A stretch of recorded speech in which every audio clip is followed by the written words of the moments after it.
ये तो आप जानते हैं कि भारत के प्रधानमंत्री आजकल यूरोपीय दौरे पर गए हुए हैं, जहां उनकी मुलाकात जर्मनी के बड़े बड़े नेताओं से हुई है। वहीं अब मोदी फ्रांसीसी प्रेसिडेंट मैक्रोन से भी मिलेंगे और प्रधानमंत्री जहां भी जा रहे हैं वो भारत में आत्मनिर्भर भारत के तहत दुनिया के देशों को भारत में निवेश करने का ऑफर दे रहे हैं, क्योंकि भारत में निवेश करने का यही सुनहरा मौका है। क्योंकि जिस तरह चीन ने अपनी चालाकियों से दुनिया के बाजारों में धांधली मचा रखी है, उसको देखते हुए ज़्यादातर देश भारत के पक्ष में खड़े हुए दिखाई दिए हैं। वहीं जहां प्रधानमंत्री नरेंद्र मोदी यूरोप में हैं, लेकिन एक खबर ऐसी आ रही है जिसने दुनिया को हैरान और चीन को परेशान कर रखा है। ये तो आप जानते हैं कि भारत एक विकासशील देश है, पर उसके डेवलपमेंट स्टैंडर्ड वैश्विक स्तर पर दिनों दिन विकसित देशों को टक्कर दे रहे हैं। इससे आप अंदाजा लगा सकते हैं कि भारत किस रफ्तार से आगे बढ़ रहा है। इसमें सबसे बड़ा योगदान भारतीय स्टार्टअप का है। आंकड़ों को देखें तो पता चलता है कि भारतीय स्टार्टअप इकोसिस्टम में हर 2 हफ्ते में एक नए स्टार्टअप की यूनिकॉर्न क्लब में एंट्री हो रही है। जो इस शब्द से परिचित नहीं है उन्हें हम बता दें कि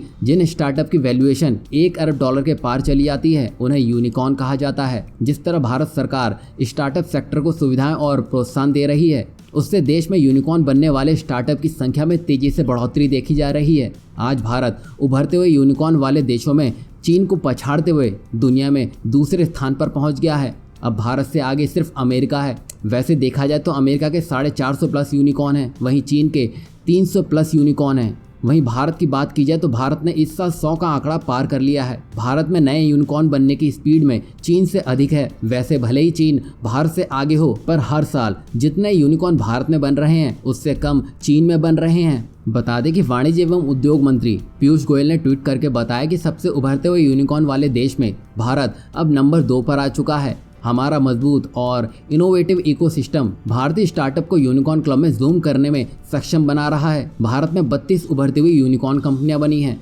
जबकि चीन में इसके मुकाबले 27 यूनिकॉर्न कंपनियां बनी हैं। और भारत जिस तरह से आगे बढ़ रहा है उससे विश्व की महाशक्तियां टेंशन में आ चुकी हैं और साल 2022 में भारत के 15 यूनिकॉर्न बन चुके हैं।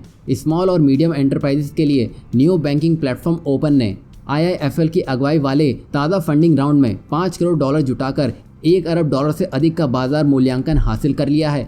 इसी के साथ ही ओपन भारत की 100वीं यूनिकॉर्न बन चुकी है। वहीं मोदी सरकार ने साल 2016 में स्टार्टअप इंडिया को लॉन्च किया था। इसके बाद मोदी सरकार ने स्टार्टअप के विकास के लिए बेहतर माहौल दिया, जिसका नतीजा यह है कि स्टार्टअप के क्षेत्र में क्रांति हुई है। बता दें कि देश के 125 जिलों में कम से कम एक स्टार्टअप है और आधे से अधिक स्टार्टअप दूसरी और तीसरी श्रेणी के शहरों में है। और अभी भारत जिस तेजी से आगे बढ़ रहा है उससे चीन को यह समझ आ गया होगा कि भारत किसी के सामने झुकने को तैयार नहीं है, चाहे वो अमेरिका या फिर कोई दूसरा ही देश क्यों ना हो।